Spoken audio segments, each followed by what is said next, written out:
वेळच्या लेक्चर मध्ये टॉपिक एक सुरू केलेला होता कम्युनिटी डेव्हलपमेंट आणि या टॉपिक मधला नॅशनल एक्सटेन्शन सर्व्हिस हा पार्ट आपला बाकी होता. Just to revise that one part again today's lecture. So community development म्हणजे the specific group of people and their prosperous and their philosophy or their objective means community development. आता याच्यामध्ये आपण एखादा group बघतो आणि त्या ग्रुपचा जो सर्वांगीण विकास असतो, त्या समृद्ध लाईफ असेल किंवा त्यांचे जे काय तत्वज्ञान असेल, तर या सगळ्यांचा जो काही स्टडी असेल तर त्याला आपण कम्युनिटी डेव्हलपमेंट असं म्हणतो. उदाहरणार्थ जर बघायचं म्हणलं तर व्यक्ती विकासासाठी काय गोष्टी लागतात, एक्सपिरियन्स लागतो, सोशल अप्रोच लागतो, त्यानंतर तुम्हाला वेगवेगळ्या हेल्थ फॅसिलिटी लागतात, त्यानंतर तुमचे जे काय नीड्स असतात, फूड, क्लॉथ, शेल्टर, तर या गोष्टी फुलफिल करणं त्याला आपण कम्युनिटी डेव्हलपमेंट म्हणतो. किंवा इन शॉर्ट जर तुम्हाला सांगायचं म्हटलं तर those people who live below poverty line should uplift them above poverty line. जे दारिद्र्य रेषेखाली राहतात लोक त्यांना दारिद्र्य रेषेच्या वरती त्याला आपण कम्युनिटी आणता येतं. तर तुम्हाला माहिती आहे की बऱ्यापैकी ज्यावेळेस आपण before independence we are under salvage किंवा आपण गुलामगिरीमध्ये राहत होतो, तर त्यावेळेस आपल्या जे काही प्रॉस्परस लाईफ असेल तर ते prosperous life can't live in that specific situation or in that specific period. So the specific social philosopher they try to efforts or to try to take efforts for the development of the each and every individual or development of the community for making them self-sufficient and self-reliant. त्यावेळेचे जे काय सामाजिक कार्यकर्ते होते की त्यांनी काम केलं, जसं महात्मा गांधी असतील, नेहरू असतील किंवा असे बरेच जे काय सोशल फिलॉसॉफर्स आहेत की त्यांनी त्यावेळेस त्या ब्रिटिश रूल मध्ये सुद्धा त्यांनी आपल्या जे काय कम्युनिटी असेल तर त्यांना स्वावलंबी करणे किंवा त्यांना स्वतःचा पायावरती उभा करणं यासाठी त्यांनी काम केलं. आणि त्या माध्यमातून त्यांनी जे काय कम्युनिटी असेल किंवा ग्रॅज्युअल ग्रोथ असेल तर ती तिथं करण्याचा तिथं प्रयत्न केला. आता तुम्हाला इंट्रोडक्टर पार्ट मध्ये बऱ्यापैकी माहित आहे की आपलं भारत देश एक प्रॉस्परस कंट्री म्हणून ओळखले जाते आणि त्यालाच आपण गोल्ड असं त्या काळी म्हटलं जायचं. कारण या ठिकाणी तुम्ही बघितलं असेल तर एन्व्हायरमेंटल सिच्युएशन असेल किंवा तुमचं टोटल लँड असेल, त्यानंतर आपलं जे काय टोटल क्लायमॅटिक कंडिशन असतील की ज्यामध्ये आपण फार्मिंग यासारखे ऑक्युपेशन हे करू शकतो किंवा त्या ठिकाणी आपले असणारे डिफरंट कल्चर, वेगवेगळे कल्चर असेल तर याच्यामुळे आपलं भारत देश बनून त्या ओळखला जात होता. आणि त्यावेळी जर बघितलं तर बिफोर ब्रिटिश रूल जे all Indian people they live prosperous life and all the villages were self-sufficient due to cottage industry. आणि त्यावेळेस छोट्या छोट्या इंडस्ट्रीजमुळे ते जे काय सर्व विलेजेस होते तर ते सेल्फ सफिशियंट होते. स्मॉल इंडस्ट्रीज असतील, अॅनिमल्स असतील किंवा त्याचं डोमेस्टिकेशन असेल किंवा ऍग्रिकल्चर असेल, ऍग्रिकल्चर बेस्ड ऑक्युपेशन असेल, त्या सगळ्या गोष्टीमुळे त्या ठिकाणी प्रॉस्परस लाईफ ही दिसत होती. त्यानंतर the basic needs in that area fulfilled by this occupation. आणि जे काही छोटे छोटे उद्योग आहेत त्याला स्मॉल स्केल जे काही एंटरप्राइज आहेत तर त्या छोट्या छोट्या उद्योगामुळे तिथले जे काही लोक असतील तर ते छोट्या छोट्या गरजा असतील तर त्या परिपूर्ण करत होते. आणि ज्या गरजा परिपूर्ण करत होते म्हणून त्यांना सेल्फ सफिशियंट म्हणत होतो, म्हणजे स्वतःच्या पायावर स्वतः उभा राहणं किंवा स्वावलंबी असणं असं आपण त्याला म्हणतो. आणि त्या ठिकाणी बऱ्यापैकी joint family observe and the particular members of the family share their work, so economic condition of the family was good and strong. आणि त्यावेळेस जॉईंट फॅमिली असल्यामुळे प्रत्येक मेंबर आपलं जे काही काम असेल ते काम शेअर करत होता आणि त्यातून जे काय इकॉनॉमिक कंडिशन असेल आपल्या फॅमिलीची तर ती स्ट्रॉंग करण्याचा प्रयत्न करत होता. म्हणजे likewise rural community rural people they take efforts for uprooting the rural economy and also can't establish and also cannot establish English trade and industry and they cannot rule over this country. आणि त्यावेळेस त्यांनी तसा प्रयत्न केला की आपण फक्त आपलं जे काय व्यवसाय असतील तर ते वाढवणं आणि जे काय ब्रिटिशांचे जे काय व्यापार आणि उद्योग असतील तर त्याच्यात तिथं वाढू न देणं, ते काढून टाकणं. तर अशा पद्धतीने त्यावेळेस ग्रामीण भागातील लोकांनी सुद्धा जे काही ब्रिटिश रूल असेल किंवा साम्राज्य असेल तर ते उद्ध्वस्त करण्यासाठी तिथं पुढाकार घेतला. आणि ज्यावेळेस आपण स्वातंत्र्य मिळालं म्हणजे after attaining the independence the government of India has undertaken many efforts of the community development. ज्यावेळेस स्वातंत्र्य मिळाल्यानंतर बऱ्यापैकी आपली सिच्युएशन, इकॉनॉमिक सिच्युएशन असेल किंवा सोशल असेल किंवा कल्चरल असेल तर एकदम विविध होती, पुअर होती. आता ही सिच्युएशन जर स्ट्रॉंग करायचे असेल किंवा प्रॉपर करायचे असेल किंवा ते व्यवस्थित करायचे असेल तर त्यासाठी गव्हर्नमेंट ऑफ इंडियानं बरेच एफर्ट्स तिथे घेतले आणि through the different project of government of India was make and achieve many encouraging result. आणि बरेच असे प्रोजेक्ट त्यांनी तयार केले तर थोड्याफार प्रमाणामध्ये त्यांना यश आलं. After getting the result from the project the government new scheme. ज्यावेळेस त्यांना थोडं थोडं ज्या प्रोजेक्ट मधून यश येत होतं त्यानंतर त्यांनी 2 ऑक्टोबर 1952 ला एक प्रोजेक्ट त्यांनी लॉन्च केला, त्याला आपण कम्युनिटी डेव्हलपमेंट प्रोजेक्ट म्हणतो. मग त्यांनी फोकस केलाय की हा व्यक्ती विकास किंवा व्यक्तीच्या ग्रुपचा विकास इथं करणं. जर कम्युनिटी डेव्हलपमेंट झाली तर त्या गावचा विकास होतो. गावचा विकास झाला तर त्या ठिकाणून त्या पर्टिक्युलर तहसीलचा, डिस्ट्रिक्टचा आणि देन कंट्रीचा असं अल्टिमेटली असं तिथं डेव्हलपमेंट होत असते. तर त्या पद्धतीने म्हणजे टार्गेट ग्रुप हा फॅमिली आणि किंवा ग्रुप ऑफ फॅमिली असा तिथं ठेवण्यात आलेला होता. According to scientists, there should be the establishment such organization in the country whose main objective should be all-round development of the villages. आता कम्युनिटी डेव्हलपमेंट जो प्रोजेक्ट आहे हा 2 ऑक्टोबर 1952 ला जो एस्टॅब्लिश झाला तर त्याचं एक मेन एम ठेवलेलं होतं, मेन ऑब्जेक्टिव्ह होतं की all around development of villages and also for achieving all the AIIMS through the cooperation. म्हणजे सहकार्याच्या माध्यमातून गावचा सर्वांगीण विकास करणं आणि सर्व ध्येय त्या ठिकाणी साध्य करणं. The main philosophy of this project cooperation and self help.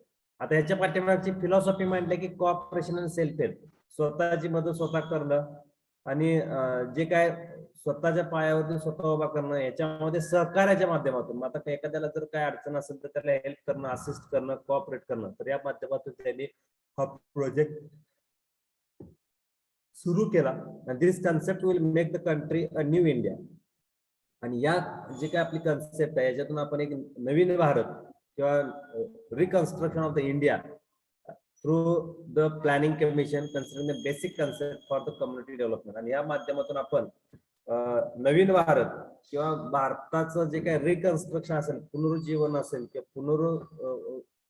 पुनर्स्थापना असेल की जी त्यामधून आपण बऱ्यापैकी कम्युनिटीला अप्रोच केला आणि कम्युनिटी थ्रू आपण डेव्हलपमेंट करायला सुरुवात केली. त्यावेळेस जे काय प्लॅनिंग कमिशन असेल, नीती आयोग असेल, तर त्या नीती आयोगानं काय कन्सेप्ट तिथे ठेवल्या कम्युनिटी डेव्हलपमेंटच्या की त्यामध्ये कम्युनिटी डेव्हलपमेंटसाठी एक मेथड तयार केली. त्याला नॅशनल एक्सटेन्शन सर्व्हिस किंवा एजन्सी ही त्या ठिकाणी एस्टॅब्लिश केली.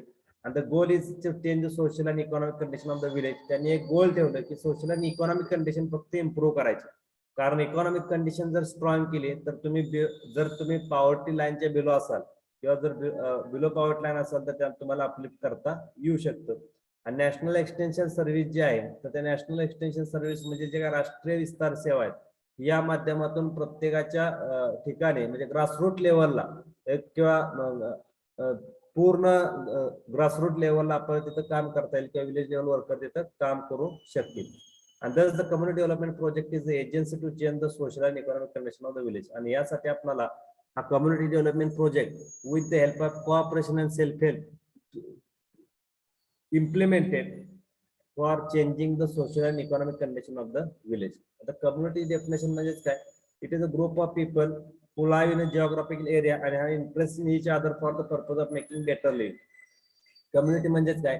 एक ग्रुप ऑफ पीपल असतो, त्यांना फिलिंग ऑफ बिलॉंगिंग असं आपण म्हणतो. म्हणजे ते एकमेकाच्या भावना वगैरे जाणून घेत असतात. एखाद्याला मारलं तर दुसरा त्याला सहकार्य करत असतो. एकमेकाबरोबर ते अतिशय जवळीक असतात, म्हणजे ब्लड रिलेटेड ते असतात, ज्यामध्ये ते feel of the all the person और all the group of people. आपल्या जे काय ग्रुपमध्ये जेवढे पीपल असतात, जसं आपण फॅमिली म्हणतो, आपल्या फॅमिलीमध्ये आपलं ब्लड रिलेशन असतं आणि त्याच्यामध्ये आपण जर एखाद्या त्याच्या पाठीमागे राहत असतो. Likewise group of people who live in geographical area and have interest in each other for the purpose of making better living. Development म्हणजे तुम्हाला डेफिनेशन माहिती आहे, gradual growth in sequential phase of changes. म्हणजे development हा continuous process आहे. म्हणजे आज जे काय असो त्याच्यामध्ये थोडाफार बदल असेल किंवा मायन्यूट असेल, मायनर असेल, व्हॉट एव्हर मे बी, जो काय चेंज असेल त्याला आपण community development means is a movement designed to promote better living for the whole community with the active participation on the initiative of the community. म्हणजे तुम्हाला एक चळवळ आहे, या चळवळीमध्ये पूर्ण समाजाची उन्नती करणं, की ज्यामध्ये सर्वांचा सहभाग असणं, की ज्याच्यामध्ये जो काय कम्युनिटी डेव्हलपमेंट अप्रोच तिथं इम्प्लिमेंट केलाय.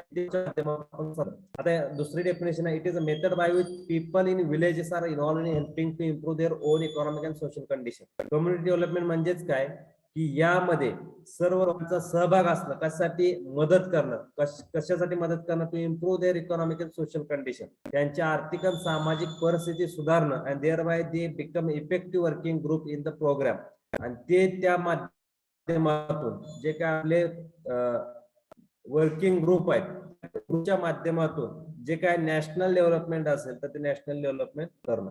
आता याच्यावरून आपल्याला एक दिसून येतं की मिनिंग जर बघितलं तर community development program was started on 2 October 1952, आणि याच्यामध्ये mostly social interaction within the geographical area आणि having one or more additional communities is there, आणि इट इज बॅलन्स्ड प्रोग्राम. आता बॅलन्स्ड प्रोग्राम का म्हटलं, for stimulating the local potential for growth and every direction.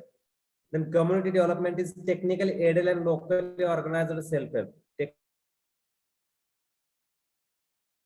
Technically aided का म्हणजे तांत्रिक म्हणजे skill oriented. So technically aided and locally organized self-help. And the term community development denotes the process by which the efforts of the people themselves are related to those who improve the economic, social and cultural condition of the community. आता या term मध्ये तुम्हाला बघायला मिळतं community development, याच्यामध्ये सर्वांनी ज्या भागामध्ये किंवा ज्या जिओग्राफिकल एरियामध्ये लोक राहतात त्यांनी युनाइट होणं, एकत्रित येणं, आणि त्यांनी आर्थिक, सामाजिक आणि जे काय कल्चरल कंडिशन असेल, सांस्कृतिक आपली अवस्था असेल, की ज्यामध्ये आपण इम्प्रुव्हमेंट सुधारणा करू शकतो. त्याचबरोबर आपण याच्यामध्ये इंटिग्रेट द कम्युनिटीज, इंटिग्रेट म्हणजे एकत्रित येणं into the life of nation and enable them to contribute fully national progress. हे कशासाठी एकत्रित येतात, की आपल्या देशात असेल किंवा राष्ट्राच्या उन्नतीसाठी किंवा राष्ट्राचा प्रोग्रेस असेल, national progress, for that purpose they contribute their efforts and they integrate for the each and every activity by cooperating self-help. They need help to community strive for self-improvement.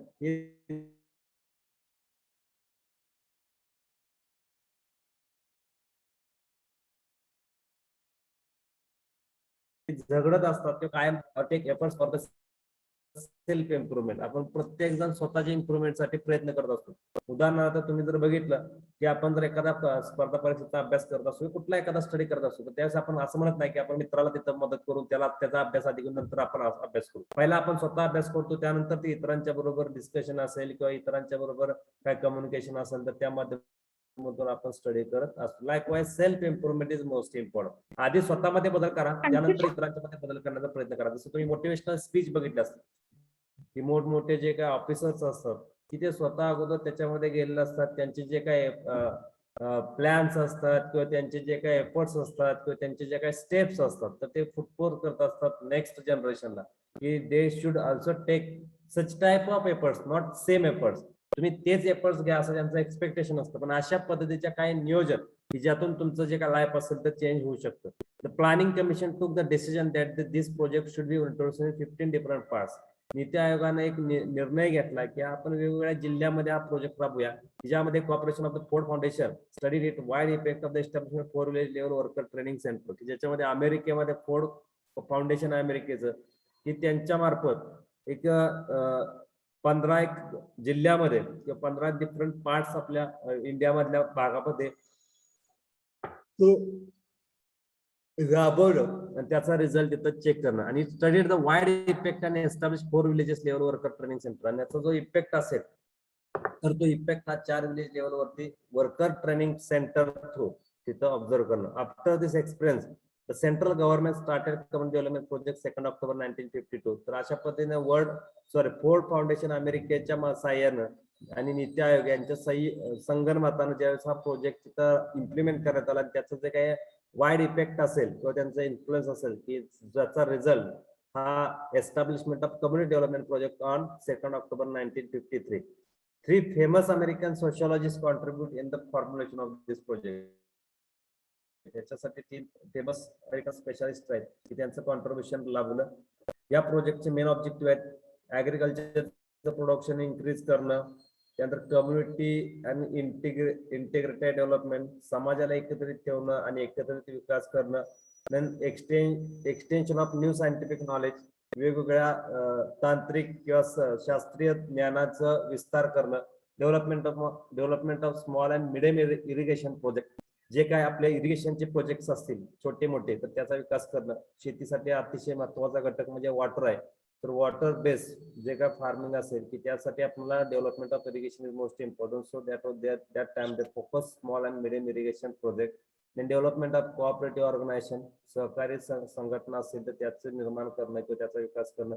Construction of roads, जे काय roads असतात की ज्या आपल्या दळणवळणासाठी import एक्सपोर्टसाठी त्याचा utilisation होऊ शकतं, तर त्या पद्धतीनं road construction. Then to increase adult education आणि प्रायमरी एज्युकेशन, शिक्षणावरती सुद्धा त्यावेळेस भर देण्यात आलेला होता की ज्यामध्ये तुम्हाला जे अडल्ट आणि युथ वन असतील की ज्या प्रत्येकाला तिथे शिक्षण दिलं पाहिजे. त्याच्या पाठीमागचा हेतू होता increase the literacy percentage. Adult education आणि प्रायमरी एज्युकेशनमुळे ज्यावेळेस लिटरसी पर्सेंटेज कमी असेल त्यावेळी आपले जे काही प्रोजेक्ट्स असतात किंवा लोकांचा अप्रोच असेल, अंडरस्टँडिंग लेवल असेल किंवा अदर प्रोफेशनल नॉलेज असेल तर ते कमी असायचं.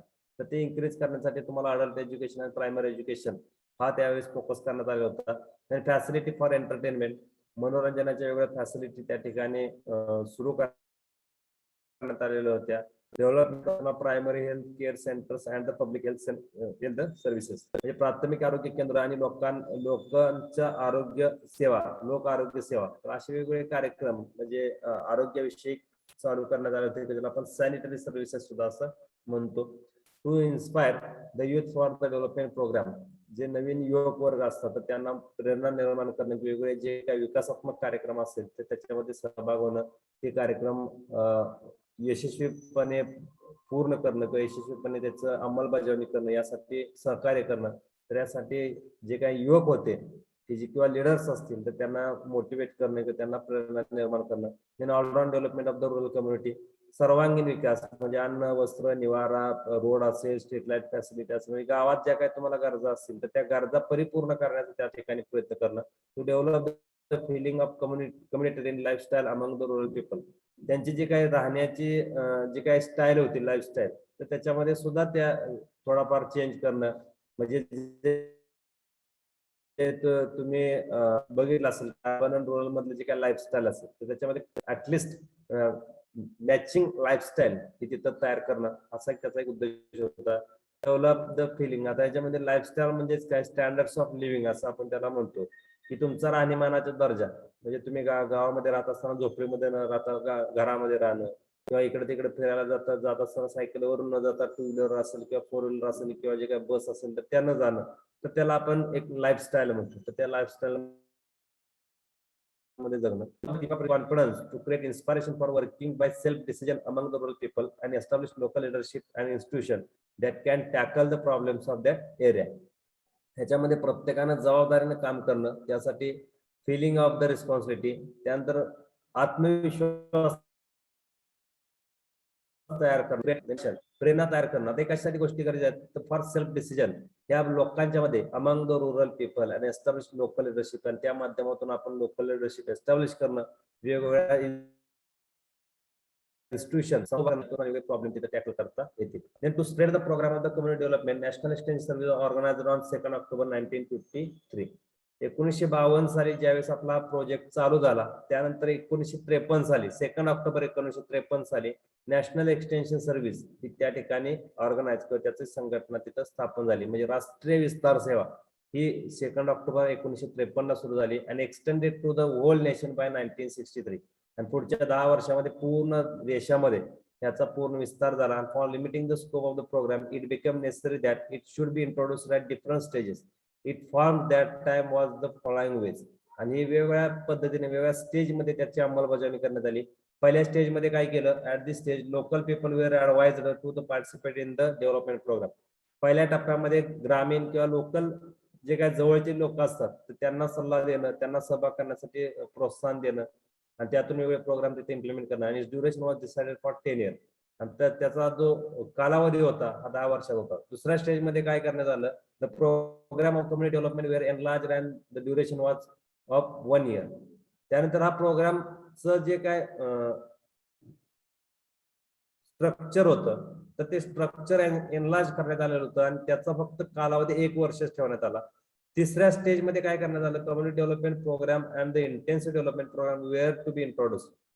कम्युनिटी डेव्हलपमेंट आणि इंटेन्सिव्ह एकात्मिक विकास कार्यक्रम असे 2 कार्यक्रम एकत्रित, the intensive development of the stage of the 3 years and maximum programme were to be introduce.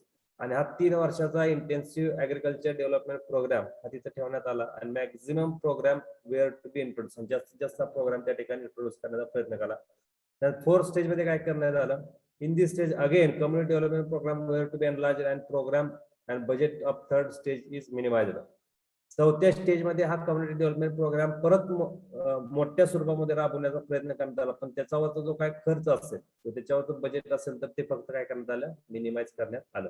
From the above classification programme the administrative difficulties occurred and therefore it was felt that this stage classification should be deleted. आणि हे जे काय याच्यावरून त्यांना लक्षात यायला लागलं की पहिल्या स्टेजमध्ये आपण 10 वर्षासाठी, परत 1 वर्षासाठी, परत 3 वर्षासाठी, परत 1 वर्षासाठी आणि त्याच्यामध्ये जे काय आपलं बजेट असेल, तर या सगळ्याचा स्टडी केल्यानंतर in 1957 under Balwantrai Mehta committee was organized आणि submitted the report on the basis of 1958 and budget committee classified the program in the following. त्यांनी एक रिपोर्ट तयार केला आणि रिपोर्टचा जो काय अहवाल असेल किंवा त्याचं नोट असेल तर ते खालील पद्धतीने त्यांनी समाविष्ट केले की before the expansion the survey of the field for the work of agriculture development expenditure was estimated at about 18,000 rupees in the duration of 1 year. हा जो प्रोग्राम असेल तर तो एक्सपान्शन करण्याच्या अगोदर म्हणजे ज्यावेळेस सर्वे करण्यात आला आणि याच्यामध्ये जे काय कृषी संबंधित विकास असेल किंवा त्याच्यावरचा खर्च असेल तर तो किती होता, 18,000 रुपीज, 18,000 रुपये पर इयर असा त्याच्यावरती होता. आणि फर्स्ट स्टेज त्याच्यामध्ये working period 5 year, budget of 12 lakh. पहिल्या वर्षामध्ये पहिल्या स्टेज मधलं 5 वर्षाचं बजेट हे 12 लाख होतं आणि in this stage the development programme will be extended. आणि त्या स्टेज मध्ये आपण डेव्हलपमेंट प्रोग्राम एक्सटेंड केला होता. सेकंड स्टेज मध्ये वर्किंग पिरियड 5 वर्ष होतं, बजेट 5 लाख होतं आणि in this stage the development programme will be introduce intensive. आणि त्या काळामध्ये हा प्रोग्राम एकात्मिक पद्धतीनं राबवण्यात आलेला होता. आणि तिसऱ्या स्टेज मध्ये at this stage the project implemented permanently estimated rupees 1 lakh per year. आणि त्यावेळेस आपला हा जो खर्च होता म्हणजे जो प्रोजेक्ट होता तर तो प्रोजेक्ट ज्यावेळेस एस्टॅब्लिश केला, द प्रोजेक्ट इम्प्लिमेंटेड परमनंटली, हा परमनंटली एस्टॅब्लिश केल्यानंतर तो खर्च हा per year 1 lakh per year असा दिसत होता. म्हणजे वरती फर्स्ट स्टेज आणि सेकंड स्टेज याच्यामध्ये सुद्धा आपण पर इयर 1 लाखच दिसत होता, पण त्याचा जो पिरियड हा पण मॅक्झिमम ठेवलेला होता. जसं जसं आपण पुढे जात गेलो तर त्याच्यामध्ये जे काय कॉस्ट जे आहे तर ती मिनिमाइज करण्याचा प्रयत्न करण्यात आला आणि बजेट अंडर हा प्रोजेक्ट तिथं सर्वे करण्यात आला. One community development block has influence over 100 villages. आता या कम्युनिटी डेव्हलपमेंट ब्लॉक मध्ये म्हणजे एका जिल्ह्यामध्ये जवळजवळ 100 विलेजेस होते आणि about 400 to 500 square metre area म्हणजे 400 ते 500 स्क्वेअर मीटर एरिया कव्हर केला जात होता आणि 60 ते 70,000 पॉप्युलेशन, 60 to 70,000 पॉप्युलेशन हे कव्हर केलं जात होतं. आणि in the beginning of the 4th 5-year plan there were 5,265 development blocks as a result of recognition of the state. These numbers were 4,893 in 1971. Among them there were 400 developing blocks. आणि त्या ज्यावेळेस जो 4था 5-year plan होता, पंचवार्षिक योजना, 4थी पंचवार्षिक योजना ज्यावेळेस सुरू करण्यात आली त्यावेळेस 5,265 एवढे डेव्हलपमेंट ब्लॉक होते. आणि याच्यामध्ये ज्याचं रिऑर्गनायझेशन असेल आपल्या स्टेटमध्ये तो नंबर होता 4,893 होता 1971 साली. आणि त्यामध्ये जवळजवळ 492 ट्रायबल डेव्हलपमेंट ब्लॉक होते. ट्रायबल म्हणजे आदिवासी भाग की ज्याच्यावरती आपल्याला विकास करणे किंवा ज्याच्यावरती आपल्याला फोकस करणं गरजेचं होतं. तर असा एक रिपोर्ट हा बलवंतराय मेहता कमिटीने सुरू केला. आणि after that they make the philosophy behind the community development programme. आणि त्याच्यामध्ये एक फिलॉसॉफी आपल्या कम्युनिटी डेव्हलपमेंट प्रोग्रामच्या पाठीमागे तयार झाली. The community development project should be based on the basis of hypothesis. म्हणजे आपण हायपोथेसिस बेस हा प्रोजेक्ट आहे आणि that rural people are intelligent and interested in obtaining new information.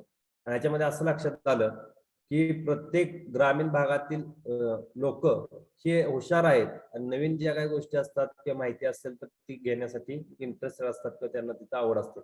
Information used for welfare of the society. आणि ती माहिती कशासाठी use केली जाते की समाज कल्याणासाठी. आपलं जो काय वेलफेअर आपल्या सोसायटीचा आहे तर त्यासाठी ती इन्फॉर्मेशन बऱ्यापैकी यूज केली जाईल.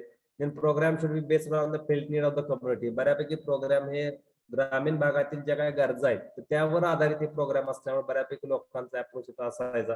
There should be the change in knowledge, skill, attitude, habit, ways of thinking, relation among the people.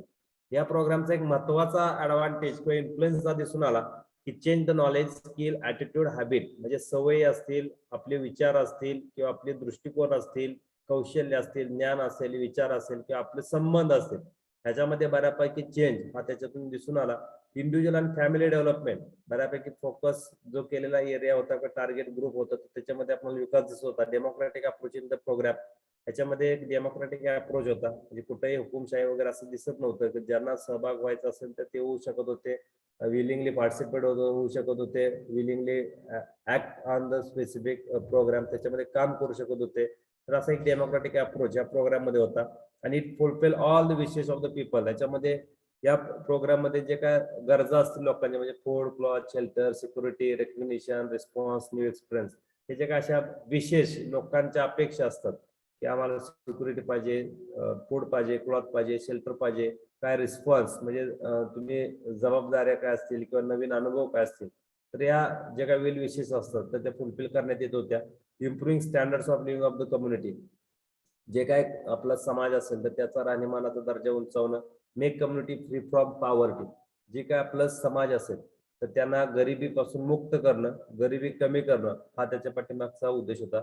Awareness for the responsibilities and self motivation among the people, याच्यामध्ये एक जाणीव निर्माण करून दिली जात होती की प्रत्येकाने एक जबाबदारी आणि सेल्फ मोटिवेशन, म्हणजे आपण स्वतः प्रेरित होणं स्वतःमधून, जसं आपण इतरांना आयडॉल पर्सन म्हणतो, for inspiring and the motivating the other one.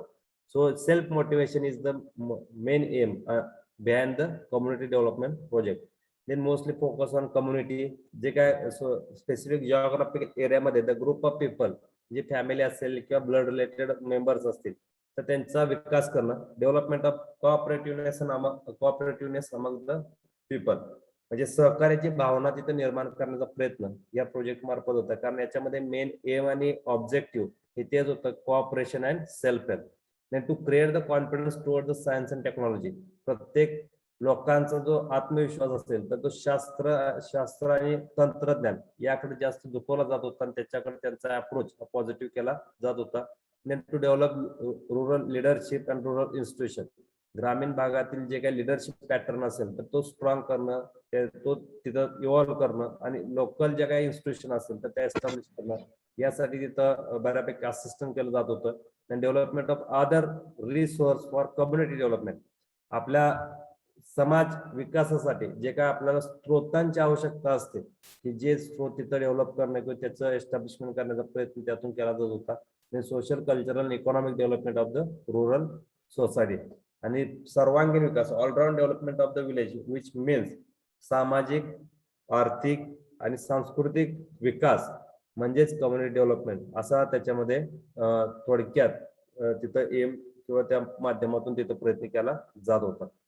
आता what are the principle behind the community development project, आता अशी काय तत्व ठेवलेली होती. आता कम्युनिटी डेव्हलपमेंट प्रोजेक्ट असेल, कुठलाही तुमचं योजना किंवा स्कीम्स असतात तर त्याला काय तर तत्व असतात की प्रिन्सिपल्स असतात की ज्या बेसिसवरती आपण ते राबवले जातात आणि त्या माध्यमातून ते एक टप्प्याटप्प्यानं असेल किंवा त्याचं जे काही पूर्ण इम्प्लिमेंटेशन असेल तर ते सक्सेसफुल केलं जातं.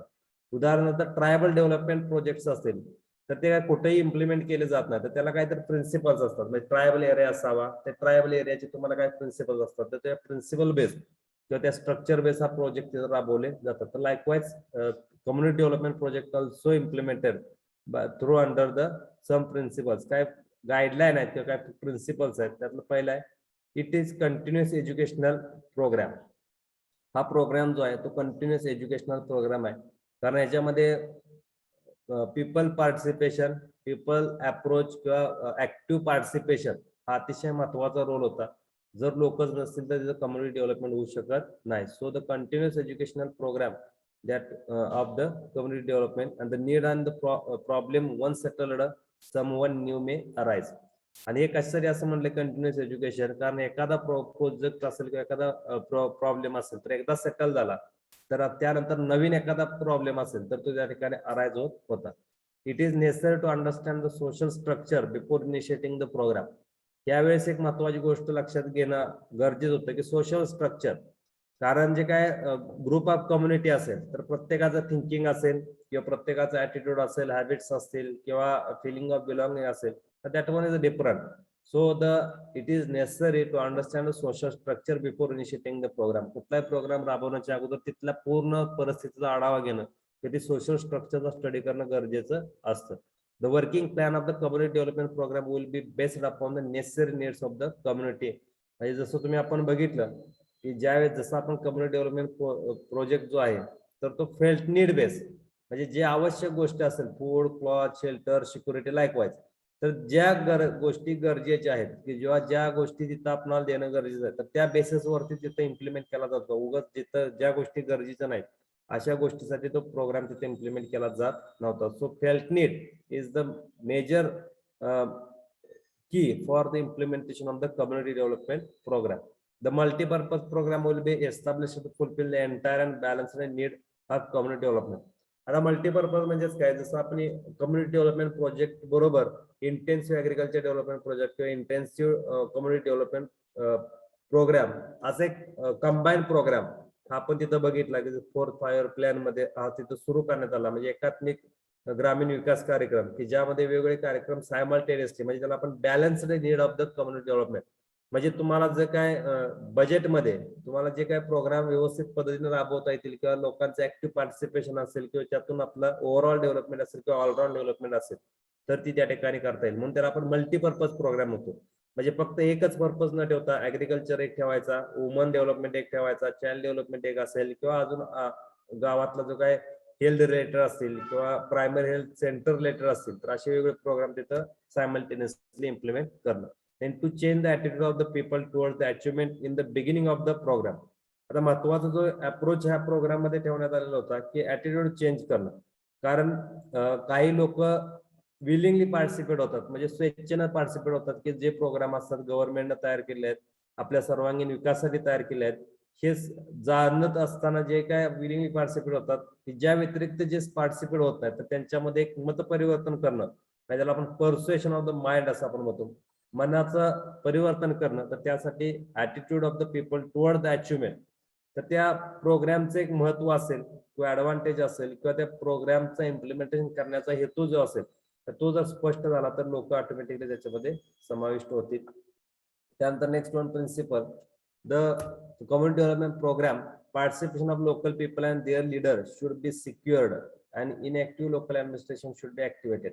ह्याच्यामध्ये गावाचे जेवढे काही लीडर्स असतील तर त्या सगळ्या administrative, official, non official should participate in that program. ह्याच्यामध्ये सहभाग असणं आवश्यक आहे. The main objective of every program should be recognize the local leadership and encourage and train them.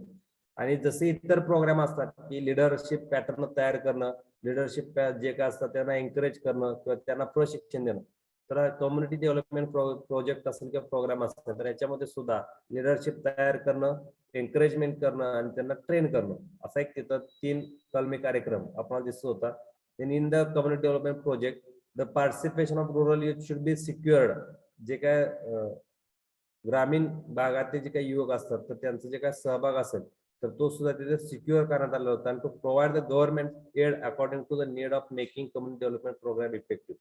काय जर आवश्यक गोष्टी असतील, एड्स आपण असल्याला म्हणतो, जिथं ज्या गोष्टी आवश्यक असतील त्या गोष्टीची पूर्तता हे गव्हर्नमेंट करून करण्यात येत होत्या. कारण इफेक्टिव्ह इम्प्लिमेंटेशन, प्रत्येक प्रोग्रामचं इफेक्टिव्ह इम्प्लिमेंटेशन किंवा एंड रिझल्ट सॅटिस्फॅक्टरी असणं किंवा समाधानकारक रिझल्ट असणं हे गरजेचं असतं. So the necessary aids should be provided at the time of implementation of program. The talent, potential and resource of the people should be utilized for making program successful.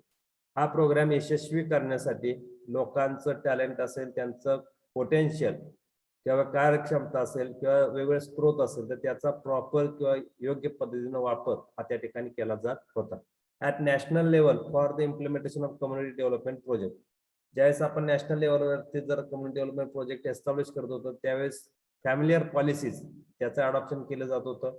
Special administration arrangement ही त्या ठिकाणी केली जात होते. Recruitment and training of worker, जे काही आपल्याला लागणारे कर्मचारी असतील तर त्यांचं रिक्रुटमेंट करणं, त्यांना ट्रेनिंग किंवा प्रशिक्षण देणं.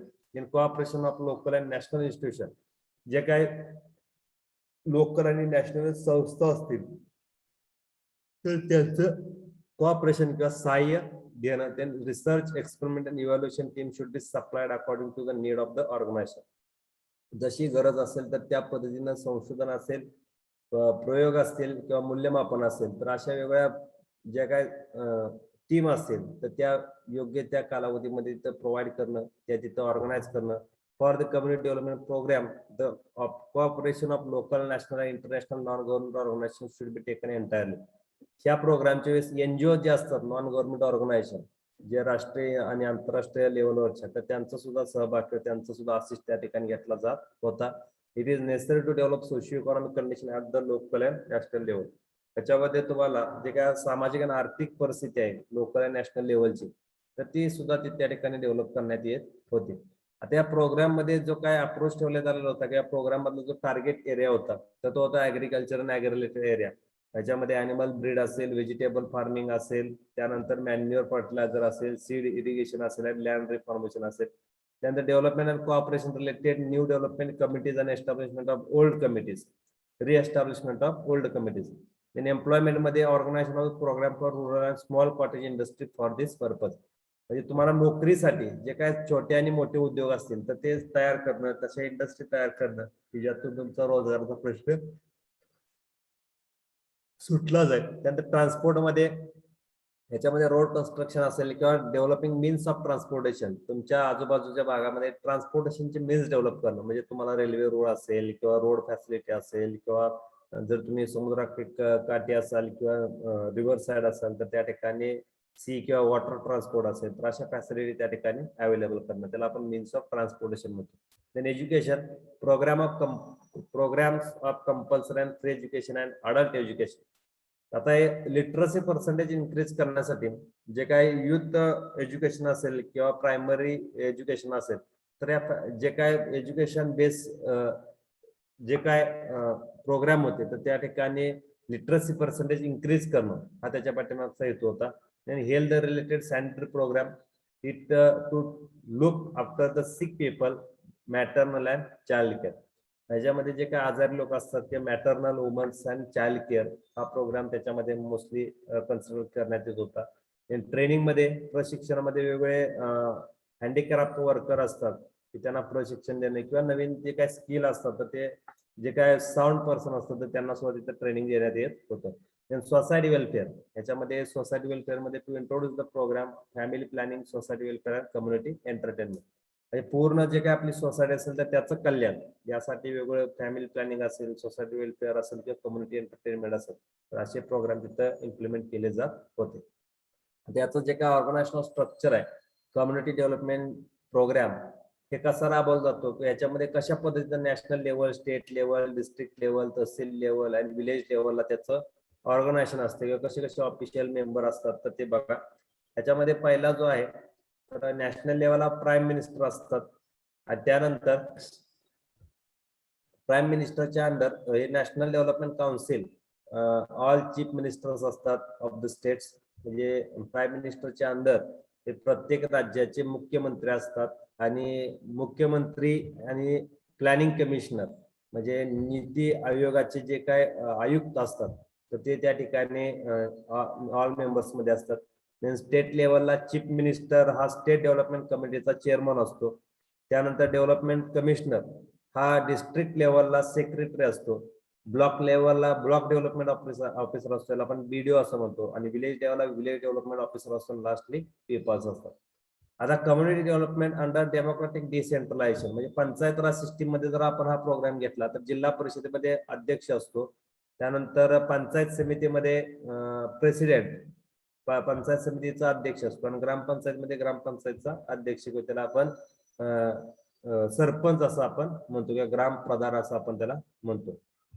तर अशा पद्धतीने आपण डेमोक्रॅटिक डिसेंट्रलायझेशन मध्ये त्याचे स्ट्रक्चर बघतो. 3 टायर मध्ये जिल्हा परिषद, त्यानंतर क्षेत्रा म्हणजे तुम्हाला पंचायत समिती असं आपण त्याला म्हणतो. त्यानंतर विलेज लेवलला ग्रामपंचायत असते आणि लास्टला विलेज डेव्हलपमेंट ऑफिसर असते. 3 टायर स्ट्रक्चर आपल्याला त्याच्यामध्ये बघायला मिळतं.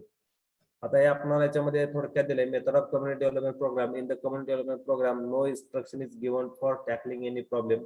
एखादा प्रॉब्लेम असेल तर त्याला काही इन्स्ट्रक्शन वगैरे दिला जात नाही. One has to locate the source of the solution for the problem in the same circumstances in which they arise.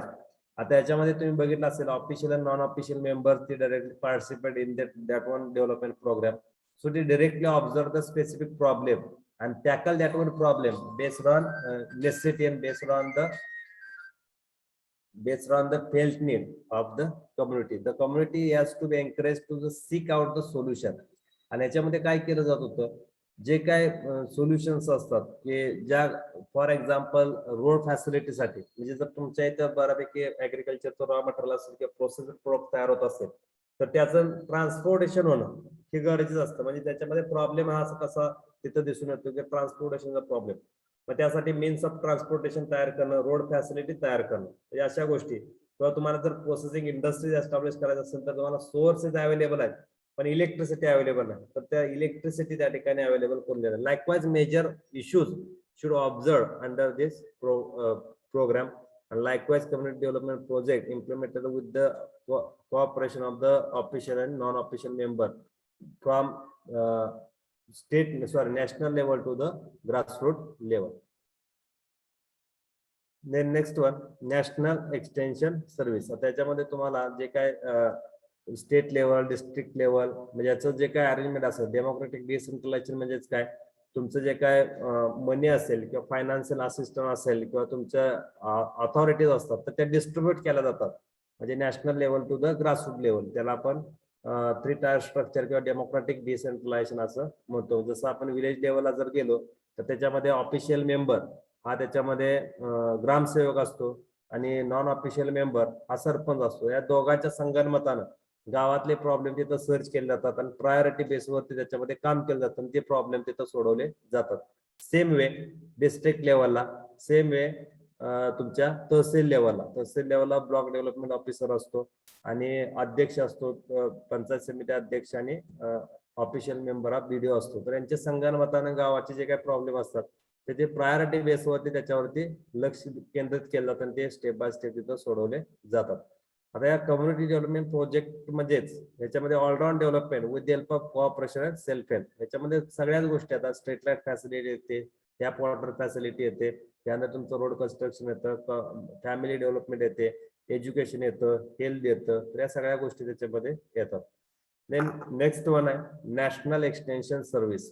आता 1953 साली हा project after the starting of community development program, म्हणजे 2 ऑक्टोबर 1952 ला कम्युनिटी डेव्हलपमेंट प्रोजेक्ट हा सुरू झाला आणि after the 1 year, एका वर्षानंतर हा नॅशनल एक्सटेन्शन सर्व्हिस तिथं सुरू करण्यात आली. आणि या जे काय प्रोग्राम हा चालू करण्यात आला किंवा सर्व्हिस चालू करण्यात आली in 1953, grow more food committee had submitted its report which suggested introducing national extension service in the whole country. जे काही कमिटी त्या ठिकाणी, जसं Balwantrai Mehta committee for study the community development प्रोजेक्टचा स्टडीसाठी किंवा त्याच्या सर्व्हेसाठी, जसं बलवंतराय मेहता कमिटी एस्टॅब्लिश करण्यात आलेली होती तर तसासाठी ग्रो मोअर फूड, म्हणजे आपल्याला अन्नधान्याचा तुटवडा होऊ नये किंवा त्याच्यामध्ये आपल्याला जास्त प्रमाणामध्ये प्रोडक्शन व्हावं यासाठी एक कमिटी एस्टॅब्लिश करण्यात आली. त्या माध्यमातून आपल्याला हा नॅशनल एक्सटेन्शन सर्व्हिस हा प्रोजेक्ट तिथं सुरू करण्यात आला आणि तो प्रोजेक्ट 2 ऑक्टोबर 1953 ला सुरू करणार. आणि तो जो आहे that one within 10 year they extend all over the country, पूर्ण देशामध्ये 10 वर्षामध्ये तो पूर्ण स्प्रेड करण्यात आला.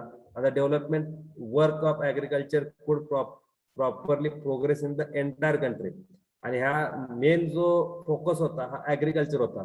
ऍनिमल ब्रीडिंग असेल, ऍग्रिकल्चर असेल, ऍग्री बेस्ड प्रोडक्ट असेल, म्हणजे व्हेजिटेबल असेल, फ्लावर्स असतील, म्हणजे जे काय असतात तुमचे ऍग्री प्रोडक्ट रॉ मटेरियल, तर त्याच्यावरती याचा फोकस होता. National extension service was different from the community development project in the following. थोडाफार प्रमाणामध्ये हा कम्युनिटी डेव्हलपमेंट प्रोजेक्टला हा मिळता जुळता होता, पण काही जे पॉईंट होते हा नॅशनल एक्सटेन्शन सर्व्हिस मधले तर ते थोडेफार वेगळे होते. जे जसं आपण 4th 5 प्लॅन मध्ये इंटिग्रेटिव्ह डेव्हलपमेंट प्रोग्राम, म्हणजे एकात्मिक रुरल डेव्हलपमेंट प्रोग्राम असं आपण, एकात्मिक ग्रामीण विकास कार्यक्रम असं आपण म्हणतो की मल्टीपर्पज प्रोग्राम हे त्या ठिकाणी इम्प्लिमेंट करण्यात येत होते, जेणेकरून आपल्याला तिथं ऑलराऊंड डेव्हलपमेंट करत असताना मिनिमम मॅन पॉवर असेल किंवा मिनिमम बजेट असेल की ज्याच्यामध्ये आपण तो प्रोग्राम राबवू शकत होतो. तसाच हा community development project national extension service हा सायमल्टेनियसली तिथे इम्प्लिमेंट केला जात होता. त्याच्यामध्ये काय 2-3 पॉईंट आहेत की जे नॅशनल एक्सटेन्शन सर्व्हिस मध्ये कम्युनिटी डेव्हलपमेंट पेक्षा वेगळे आहे. त्याच्यामध्ये NSSचं बजेट जे आहे ते less than the community development program. NESचं जे नॅशनल एक्सटेन्शन सर्व्हिस मध्ये जे बजेट होतं ते अतिशय कमी होतं. कमी बजेटमध्ये तो प्रोग्राम तिथं राबवायचा होता. The main objective of NES also similar as like a community development project all round development of the rural community. जसं कम्युनिटी डेव्हलपमेंट प्रोजेक्टचं मेन ऑब्जेक्टिव्ह होतं तर त्याच पद्धतीने आपल्या नॅशनल एक्सटेन्शन सर्व्हिसेसचा सुद्धा जो काय एम होतं किंवा ऑब्जेक्टिव्ह होतं तर ऑलराऊंड डेव्हलपमेंट. पण ऑलराऊंड डेव्हलपमेंट घेत असताना याच्यामध्ये फक्त ऍग्रिकल्चर हा मेन सेक्टर हा फोकस केलेला होता. National extension services more permanent than the CDP.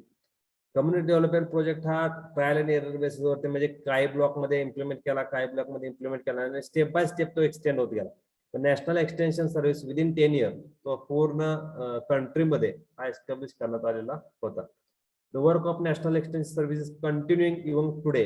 Before democratic decentralization in 1953-58, when NES was working at 3 stages. These 3 stages were in the following. सद्यस्थितीमध्ये सुद्धा नॅशनल राष्ट्रीय विस्तार सेवा हा कार्यक्रम जे काय डेमोक्रेटिक डिसेंट्रलायझेशन त्याला आपण पंचायत राज सिस्टीम असं म्हणतो. तर त्या पंचायत राज सिस्टीम अंडर हा अजून सुद्धा कार्यक्रम चालू आहे. याच्या अंतर्गत आपण वेगवेगळे कार्यक्रम हे तिथं राबवत असतो. आणि हे कार्यक्रम राबवत असताना 3 स्टेजेसमध्ये आपण नॅशनल एक्सटेन्शन सर्व्हिस प्रोग्राम जो असेल तर तो तिथे इम्प्लिमेंट करतो. पहिला pre intensive development stage. Pre intensive development स्टेजमध्ये duration of this stage was set up 3 year. त्यात पहिल्या स्टेजमध्ये आपण 3 इयरचं ड्युरेशन ठेवतो. आणि in this year efforts were to be made to make the people aware of the importance of agriculture and create the interest for the development work so that they may be prepared for the next stage. पहिल्या 3 वर्षामध्ये ह्या पूर्ण कार्यक्रम जे असतात त्या कार्यक्रमाची माहिती दिली जाते. त्या माहिती देऊन त्यांना एक जाणीव निर्माण करून दिली जाते आणि त्यातून एक त्यांचा आवड त्या पर्टिक्युलर ऍग्रिकल्चर असेल किंवा त्या डेव्हलपमेंट वर्कसाठी असेल तर तो अप्रोच इथे क्रिएट केला जातो. त्यानंतर त्यांना प्रिपेअर केलं जातं नेक्स्ट स्टेजला. नेक्स्ट स्टेज असते ती intensive development. Intensive development in this stage there were kept sufficient fund for expenditure. 3 वर्षानंतर काय केलं जातं तुम्हाला फंड अवेलेबल करून दिला जातो आणि तो फंड खर्च केला जातो. आणि खर्च करत असताना so that every block development may establish construction of the office and residence could be completed and the specialist could be appointed during this period. ह्याच्यामध्ये ज्यावेळेस फंड तुम्हाला अवेलेबल करून दिला जाईल तो फंड ज्यावेळेस तुम्ही खर्च करणार असाल तर तो खर्च तुम्हाला त्या पर्टिक्युलर ब्लॉकसाठी हा तिथं एक्सपेंड करायचा असतो. तर त्यासाठी तुम्हाला एक स्पेसिफिक स्पेशालिस्ट हा अपॉइंट केला जातो आणि त्या स्पेशालिस्ट अंडर जे काय तुम्हाला लेआउट दिला जातो तर त्या लेआउट मध्ये तुम्हाला तो खर्च करावा लागतो. A large amount of money also had been kept for the demonstration of the agriculture and every block development had been added to bear this facility.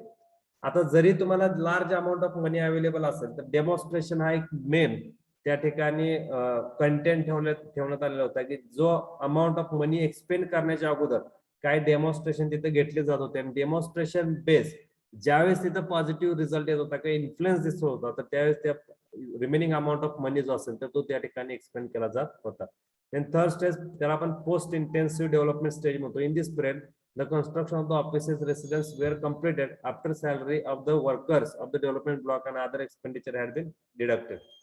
ज्यावेळेस हा पूर्ण सेटल होईल हा प्रोग्राम सेटल झाल्यानंतर पूर्ण ज्या काय इतर ज्या काय गोष्टी असतात त्या असेट्स असतात त्या सेटल्ड असतात तर त्याच्यावरचा एक्सपेंडिचर कमी केला जातो. रिमेनिंग जे असेट्स असतात रिमेनिंग ज्या ऑनगोईंग एक्सपेंडिचर्स असतात जसं सॅलरी असेल वर्करच्या वगैरे किंवा प्रोग्राम इम्प्लिमेंट करण्यासाठी जे वेगवेगळ्या सोर्सेस साठीचा अमाऊंट असेल तर त्यासाठी फक्त फंड तिथं काय केला जात होता दिला जात होता. म्हणजेच जो इनिशियल स्टेजला ज्यावेळेस आपण लॉन्च केला त्यावेळेचं एक्सपेंडिचर आणि पोस्ट इंटेन्सिव्ह ज्यावेळेस आपण पूर्ण सेटल झाल्यानंतरचा जो काही खर्च असेल तर त्याच्यामध्ये आपल्याला डिडक्शन हे दिसून येतं.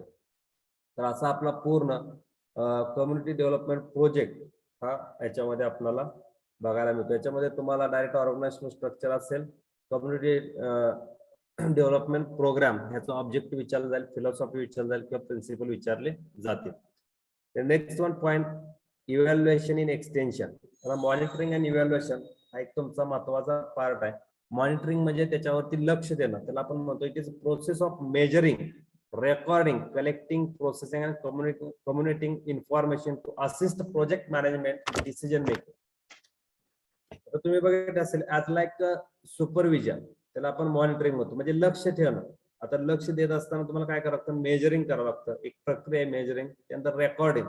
जे काय तुम्ही बघितलं असेल की ज्या गोष्टी तुम्हाला त्या स्टिप्युलेटेड टाइम पिरियड मध्ये ऑब्झर्व होतात, तर त्याचं रेकॉर्डिंग करणं. देन कलेक्टिंग, जे काय तुम्ही रेकॉर्ड केलं ते कलेक्ट करा. Then after process on that, त्याच्यावरती प्रक्रिया करा. Then communicating information to assist the project management decision making. त्यानंतर तुम्ही या गोष्टी या प्रोजेक्ट मॅनेजमेंटला कम्युनिकेट करा की ज्यातून तुम्ही त्यांना डिसिजन मेकिंग साठी हेल्प करू शकाल.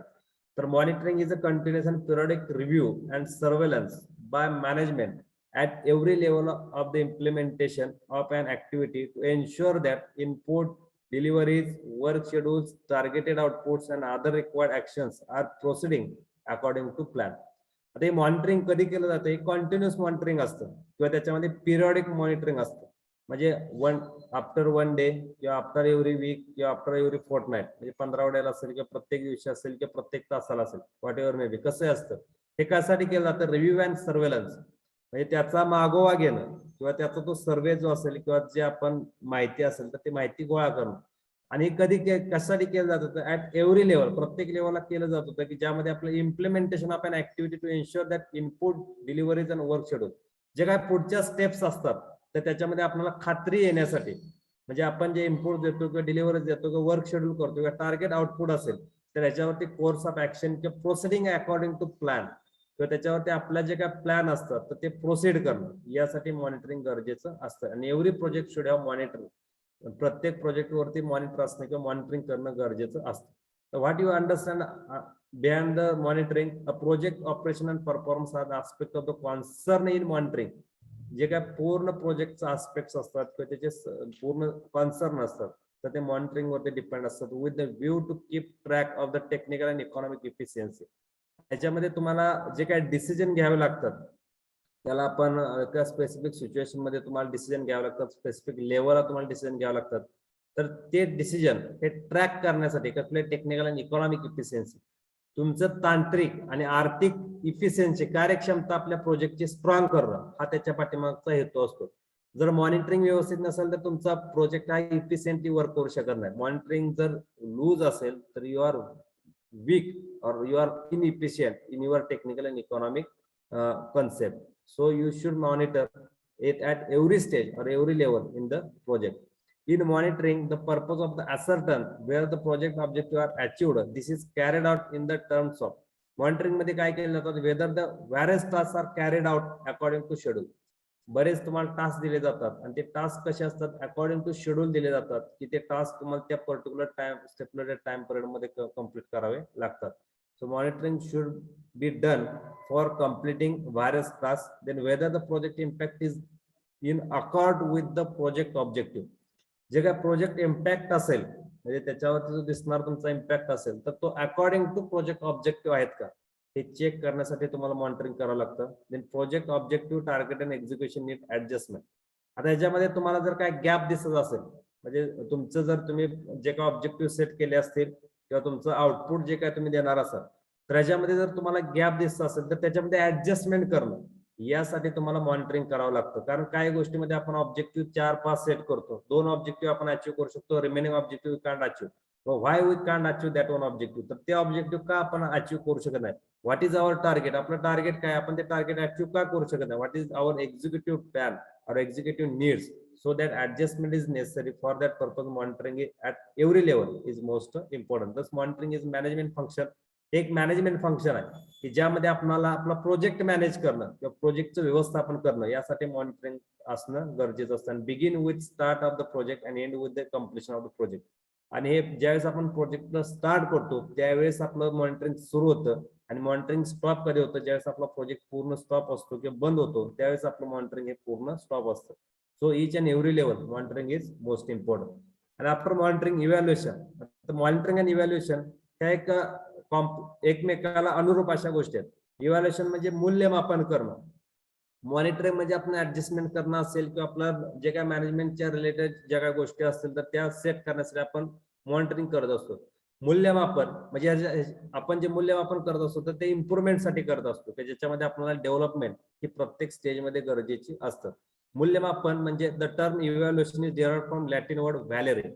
हे व्हॅलरी पासून तयार झालं आणि this means to be valiant. Valere comes from value and is estimation meaning worth and quality of something. म्हणजे आपण एखाद्याची क्वालिटी असेल किंवा एखाद्याचे स्टँडर्ड असेल तर ते दर्शवणं त्याला आपण इव्हॅल्युएशन असं म्हणतो. फॉर एक्झाम्पल जर तुम्ही बघितलं असेल, इच one student face the final exam. प्रत्येक विद्यार्थी फायनल एक्झामला फेस करत असतो आणि इच one student should face same question similar time and similar stipulated time period. एकाच वेळेस एकाच ठिकाणी एकाच वेळेस सगळे प्रश्न वगैरे तिथं एक्झाम देत असतात. एकच सिलेबस असतो, एकच कोर्स असतो. But after evaluation each one student get different score. ज्यावेळेस आपण मूल्यमापन करतो त्यावेळेस त्या प्रत्येक विद्यार्थ्याला वेगवेगळे स्कोर तिथे मिळत असतो. म्हणजे याच्यामध्ये तुम्हाला दिसून येतं की आपण मूल्यमापन करत असताना तुम्हाला बाकीच्या गोष्टी सेम आहेत, सोर्सेस सेम आहे, जे काय तुमची एक्झाम झाली ती सेम आहे, प्रश्न आहे ते सेम आहेत, पण त्याच्यामध्ये जे मूल्यमापन केल्यानंतर तुमचं जे काय प्रेझेंटेशन असेल ज्याला आपण क्वालिटी म्हणतो, हाऊ यू प्रेझेंट द्या, तर त्याला आपण काय म्हणतो मूल्यमापन करतो. आणि त्याच्यामधून तुमचा जो काय स्कोर असतो तर तो काय येत असतो, वेगवेगळा येत असतो. त्यानंतर दुसरी डेफिनेशन आपण याच्यामध्ये दिसते, evaluation may be defined as the process or method of determining the worth or quality of something. ह्याच्यामध्ये आपण एक अशी प्रक्रिया आहे मूल्यमापन म्हणजे की आपण एखाद्याची वर्थ किंवा क्वालिटी फक्त डिटरमाइन करत असतो. आपण एखाद्याला पास नापास इथं ठरवू शकत नाही. मूल्यमापन म्हणजे तुझं जे काय इफिशियन्सी असेल किंवा पोटेन्शियल असेल तर त्याचं लिमिट हे आपण दर्शवत असतो. फॉर एक्झाम्पल इंटरव्ह्यू मध्ये जर तुम्ही गेला तर इंटरव्ह्यू मध्ये जर तुम्हाला 10 विद्यार्थी घ्यायचे असतील आणि 200 विद्यार्थी इंटरव्ह्यूला आले असतील, if the 200 participant in the interview and after that only 10 are selected, after the completion of interview only selected candidate list displayed outside the or on notice board. तुम्ही बघितलं असेल की इंटरव्ह्यू मध्ये फक्त जे सिलेक्टेड कॅन्डिडेट असतात तर त्यांचीच लिस्ट डिस्प्ले केली जाते. जे काय रिमेनिंग असतात तर असे लिस्ट डिस्प्ले केली जात नाही. रिजेक्टेड कॅन्डिडेट इंटरव्ह्यू मध्ये असं दिलं जात नाही किंवा तुम्हाला तिथे दिसत नाही. तसंच इव्हॅल्युएशन म्हणजे मूल्यमापन हे त्याचंच असतं. फक्त तुमचं जे मूल्यमापन प्रश्नपत्रिका असेल किंवा उत्तरपत्रिका असेल तर ते उत्तरपत्रिकेमध्ये तुम्हाला असं कधीच लिहिलं जात नाही की तुम्हाला 40 पैकी 2 मार्क पडले म्हणजे तुम्ही नापास, असं ते लिहिलं जात नाही. तुमचं मूल्यमापन हे 40 पैकी तुम्हाला 2 मार्क पडले, तुमचं पोटेन्शियल जे आहे लिमिट आहे ते तिथं नमूद केलं जातं. Then evaluation is the process of assessing the degree through which one is achieving his objective. किंवा दुसरी डेफिनेशन दिली आहे की याच्यामध्ये एक प्रक्रिया आहे की ज्याच्यामध्ये आपण एक असेसमेंट करत असतो, मूल्यमापन करत असतो की ज्यामध्ये आपण एखाद्याचा ऑब्जेक्टिव्ह आपण कसं अचीव्ह करतो. जसं तुम्हाला बघितलं असेल की तुम्ही रिझल्ट आल्यानंतर तुम्ही म्हणता की हा विषय फेल झालो. Fail means you are appear for next time also. म्हणजे तुम्ही तो विषय जोपर्यंत तुम्हाला वाटतं की जेव्हापर्यंत तुम्हाला तो सुटत नाही तोपर्यंत तुम्ही तो फेस करू शकता.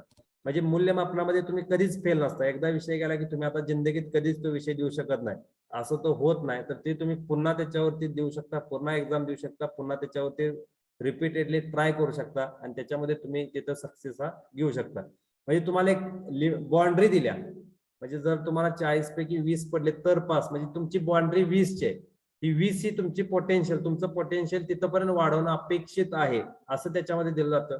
म्हणजे तुम्हाला 2 मार्क पडले म्हणजे तुम्ही नापास असं होत नाही. तर तुमचं पोटेन्शियल 2 आहे, अजून तुम्हाला 18 ते पोटेन्शियल इन्क्रीज करायचंय. तर त्यासाठी ती बाउंड्री तुम्हाला क्रॉस करायची आहे. तर ती एक बाउंड्री तुम्हाला तिथे दिली जाते. त्यासाठी तुम्हाला परत रिपीटेडली त्याच्यावरती एफर्ट्स घ्यावे लागतात. Likewise we call evaluation. त्याच्यामध्ये assessing or process of determining the worth or quality of something means evaluation. आता याच्यामधून तुम्हाला एक गोष्ट लक्षात येते, evaluation is the comparison of two situation before and after.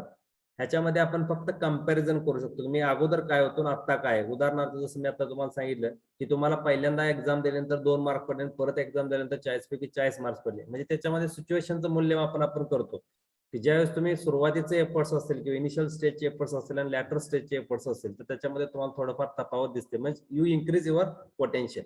Likewise is a developmental activity, त्याला आपण म्हणतो डेव्हलपमेंटल ऍक्टिव्हिटी. मूल्यमापन हे कशासाठी केलं जातं तर तुमच्यामध्ये सुधारणा व्हावी. It has operated within it for the pre determined period, आणि आपल्याला प्री डिटरमाइंड पिरियड मध्ये ते ऑपरेट केलं जातं. आणि other word evaluation measures performance again the pre determined goal. त्याच्यामध्ये आपण प्री डिटरमाइंड गोलचा जो काय परफॉर्मन्स असेल तर त्या ठिकाणी मेजर केला जातो. Extension evaluation can be defined as the continuous and systematic process of assessing the value of potential value of extension program. आता हा इव्हॅल्युएशन जो प्रोग्राम आहे, हा इव्हॅल्युएशन प्रोग्राम एक्सटेन्शन मध्ये कशासाठी केला जातो तर एक्सटेन्शन प्रोग्राम जे असतात तर एक्सटेन्शन प्रोग्राम हे पोटेन्शियली इम्प्लिमेंट केले जातात की नाही यासाठी हा प्रोग्राम एक्सटेन्शन मध्ये इव्हॅल्युएट केला जातो. Extension evaluation means evaluation of potential of extension program. त्या एखाद्या प्रोग्रामचं पोटेन्शियल किती आहे हे तपासण्यासाठी हा प्रोग्राम तिथे काय केला जातो, इव्हॅल्युएट केला जातो. And this something in extension may be an activity, a program, a situation, a process, a procedure, a method, an innovation, and practice, an organization, a person or group of person, and the like all these things. याच्यामध्ये जर तुम्ही बघितलं तर evaluation मध्ये आपण एखादी activity evaluate करू शकतो, एखादा प्रोग्राम इव्हॅल्युएट करू शकतो, एखादी सिच्युएशन असेल, एखादी प्रोसेस असेल, एखादी प्रोसिजर असेल, की एखादी मेथड असेल, की एखादा नवीन काय गोष्टी असतील. तर बऱ्याच गोष्टी असतात मूल्यमापनामध्ये. आपण असं कुठलीही गोष्ट म्हणजे एक स्पेसिफिक असे थिंग नाही ज्याच्यामध्ये तुम्ही मूल्यमापनामध्ये कुठलाही मूल्यमापन, what is the approach, what is the habit, म्हणजे ज्या काही गोष्टी गरजेच्या आहेत तर त्या प्रत्येक गोष्टी त्याचं मूल्यमापन करत असतो. म्हणजे रिझन जे काय असतात तर ते चेक करणं, आणि त्यातून जर प्रोग्राम सक्सेसफुल झाला तर what is the reason behind this, म्हणजे यशस्वी जरी झाला तर तुम्ही त्याच्या पाठीमागे काय यशस्वी झाला तर त्याचं मूल्यमापन करणं. अयशस्वी असेल म्हणजे सक्सेसफुल झाला नसेल तर तो का सक्सेसफुल झाला ना, तर ते सुद्धा मूल्यमापन हे करावं लागतं. कारण नेक्स्ट जे प्रोग्राम असतात तर त्या बेसवरती तुम्हाला इम्प्लिमेंट करावं लागतं. जर यशस्वी होत असेल तर त्या स्ट्रॅटेजी बेस तुम्हाला नेक्स्ट प्रोग्राम तिथे इम्प्लिमेंट करता येतो. जर अयशस्वी झाला असेल तर त्याच्यामध्ये मॉडिफिकेशन तुम्हाला करावे लागतात. तर याच्यामध्ये number types of evaluation, main first one based on formalness, म्हणजे तुमचं औपचारिकतेच्या आधारावरती इव्हॅल्युएशन आहे. Informal evaluation, formal evaluation. Informal evaluation मध्ये it is casual evaluation, involves mental assessment on the base of simple observation. Informal मध्ये असं कुठलं कागदोपत्री वगैरे तुमचं इव्हॅल्युएशन केलं जात नाही. त्याच्यामध्ये फक्त तुम्हाला डायरेक्ट मेंटल ऑब्झर्वेशन केलं जातं. आता मेंटल ऑब्झर्वेशन बेसिसवरती तुमचं जे काय असेसमेंट असतं, मूल्यमापन असतं, गुड बॅड लाईकवाईज, चांगला वाईट, म्हणजे अशा ज्या काही गोष्टी असतात की फक्त जस्ट ओव्हरव्ह्यू हा त्याच्यामधून घेतला जातो. फॉर्मल इव्हॅल्युएशन मध्ये तुम्ही जर बघितलं तर याला सिस्टमॅटिक इव्हॅल्युएशन म्हणतात. आणि याच्यामध्ये काय रूल्स रेग्युलेशन्स असतात. Unbiased ways, the collection of data is most important, scientific appraisal is most important, it is critical type of evaluation. इथं कुठलाही तुम्हाला त्याच्यामध्ये तडजोड केली जात नाही. ज्या गोष्टी असतात ते सिस्टमॅटिकली इव्हॅल्युएट केल्या जातात, टू द पॉइंट इव्हॅल्युएट केले जातात. कुठलाही त्याच्यामध्ये गोंधळ किंवा कुठल्याही गोंधळी अशा परिस्थितीमध्ये तो डेटा इव्हॅल्युएट केला जात नाही. तर त्याला आपण काय रूल्स रेग्युलेशन असतात तर त्या बेसिसवर तो डेटा इव्हॅल्युएट केला जातो. त्याला आपण फॉर्मल इव्हॅल्युएशन असं म्हणतो. बेस्ड ऑन इव्हॅल्युएटिंग एजन्सी, जे काही इव्हॅल्युएटिंग एजन्सी असतात तर त्यानुसार सेल्फ इव्हॅल्युएशन, सेल्फ म्हणजे स्वतः इव्हॅल्युएशन करणं. It is carried out by the worker himself, स्वतः इव्हॅल्युएशन करतो. This requires attitude and biasness, evaluator accept the blame and for failure. ज्यावेळेस आपण स्वतःचं मूल्यमापन करतो तर त्यावेळी आपला दृष्टिकोन महत्वाचा आहे, आणि तुम्ही किती योग्य पद्धतीने इफेक्टिव्हली त्याचं इव्हॅल्युएशन करतात ते गरजेचं आहे. जर तुम्ही स्वतःला फेल्युअर समजत असाल की ज्या ठिकाणी आपल्याला फेल्युअर आलं तर ते फेल्युअर ऍक्सेप्ट करणं, किंवा ज्या ठिकाणी तुम्हाला सक्सेस असाल तर त्या सक्सेस ऍक्सेप्ट करणं, तर त्याला आपण सेल्फ इव्हॅल्युएशन म्हणतो. म्हणजे जे काय आपलं सत्य परिस्थिती असेल त्याला आपण अनबायसनेस असं म्हणतो. म्हणजे कुठल्याही बायसनेस शिवाय तुमचं इव्हॅल्युएशन होणं म्हणजे स्वतःचं मूल्यमापन स्वतः करणं. Then internal evaluation, it is carried out by the agency responsible for planning and implementation of the program. Internal evaluation म्हणजे काय, ज्या ठिकाणी तुम्ही काम करता त्या ग्रुप मधल्या एखाद्या व्यक्तीने तुमचं इव्हॅल्युएशन करणं, त्याला आपण इंटरनल इव्हॅल्युएशन म्हणतो. की त्या एजन्सीनं, फॉर एक्झाम्पल एखाद्या एज्युकेशनल इन्स्टिट्यूट मध्ये तुम्ही काम करत असाल तर त्या इन्स्टिट्यूटनं तुमचं इव्हॅल्युएशन करणं, म्हणजे whatever the implementing agency, whatever the implementing program institution should evaluate the specific person. Then external evaluation other than the implementing program, म्हणजे तुमच्या व्यतिरिक्त, तुमच्या संस्थे व्यतिरिक्त तिसऱ्यानंच तुमचं इव्हॅल्युएशन करणं, त्याला आपण एक्सटर्नल इव्हॅल्युएशन असं म्हणतो. तर likewise based on evaluating agency, self evaluation, internal evaluation and external evaluation, 3 types is there. Then based on time evaluation, त्याच्यामध्ये टाइम इव्हॅल्युएशन नुसार कॉन्कर्ड इव्हॅल्युएशन, त्याला आपण एकानंतर समकालीन असं आपण त्याला म्हणतो. Simultaneous evaluation is done while program is running, जोपर्यंत प्रोग्राम सुरू आहे, जोपर्यंत program keep in going on right track, तोपर्यंत त्याचं इव्हॅल्युएशन करत राहणं, त्याला आपण कॉन्कर्ड इव्हॅल्युएशन म्हणतो. म्हणजे कंटिन्युअस प्रोग्राम जसं चालू आहे तसं त्याचं मूल्यमापन करत राहणं. आणि ex post evaluation, it is final evaluation done after the program is total implemented. Ex post म्हणजे ज्यावेळेस आपला प्रोग्राम पूर्ण इम्प्लिमेंट झालेला असतो त्यानंतर त्याचं इव्हॅल्युएशन करणं, त्याला आपण एक्सपोस्ट इव्हॅल्युएशन असं म्हणतो. Then what is the importance of evaluation, मूल्यमापन करणं का गरजेचं आहे, तर याच्यामध्ये आपल्याला keep the program on right track, आपला प्रोग्राम राईट ट्रॅकवर आहे का चेक करणं, नसेल तर तो राईट ट्रॅकवरती आणणं. आयडेंटिफाय द नीड्स, आपल्या गरजा काय आहेत तर त्या गरजा चेक करणं. Then after public confidence create करणं.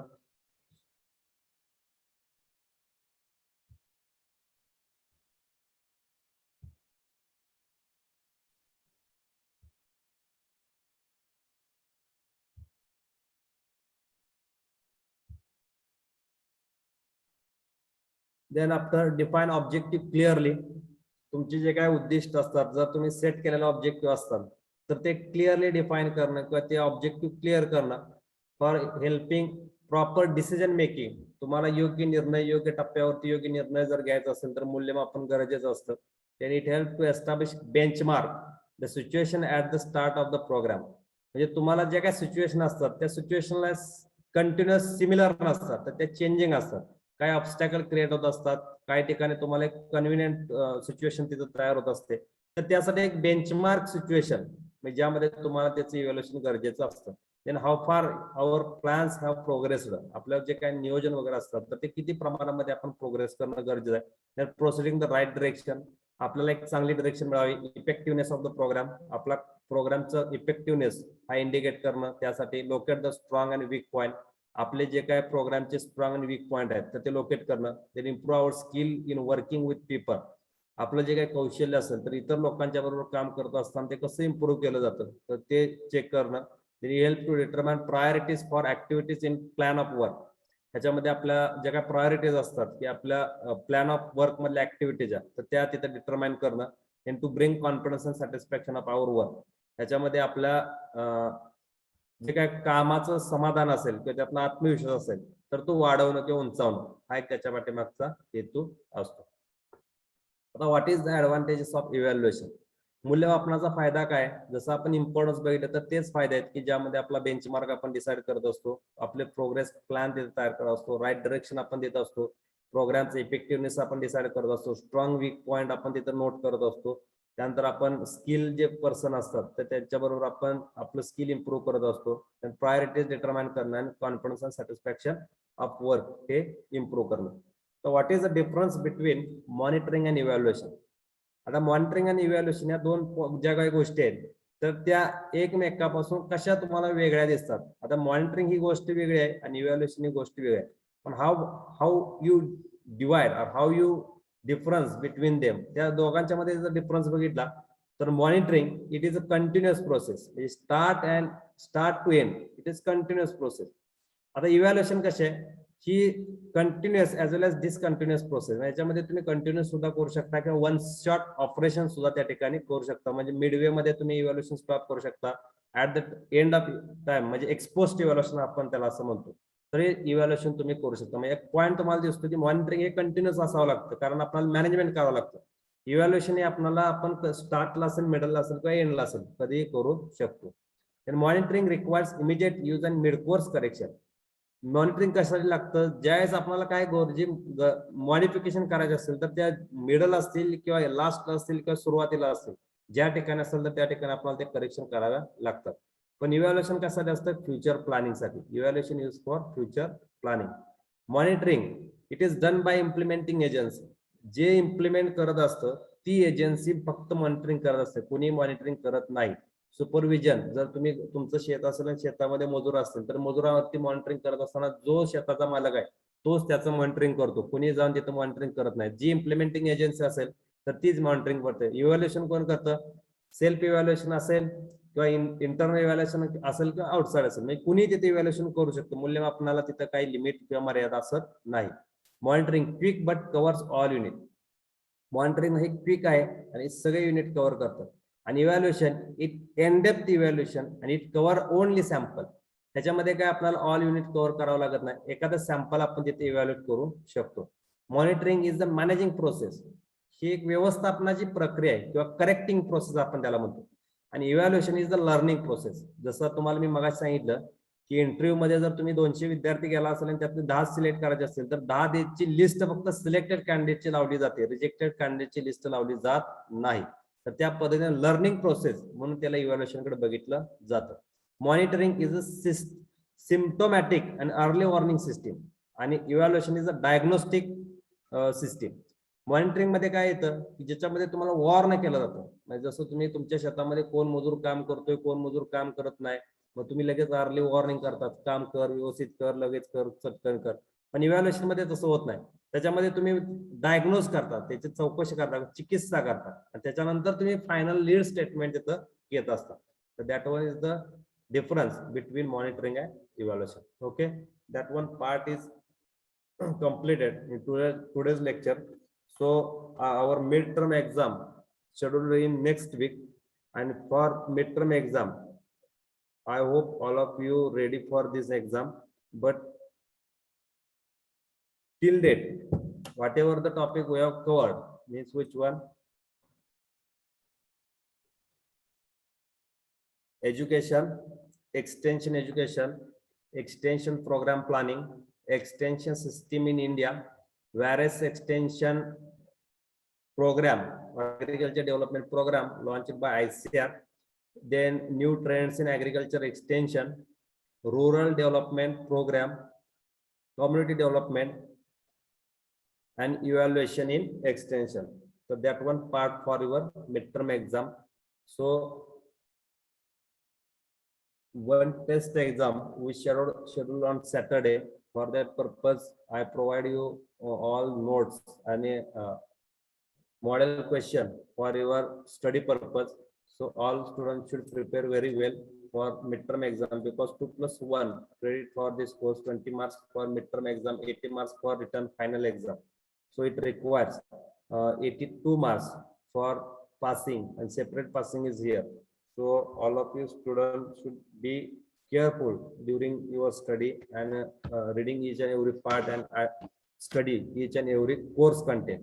Okay, today we stop here, and we continue next test or remaining content in next lecture. Thank you all of you participate here and attending the meeting. Now I end this meeting for further process. Thank you.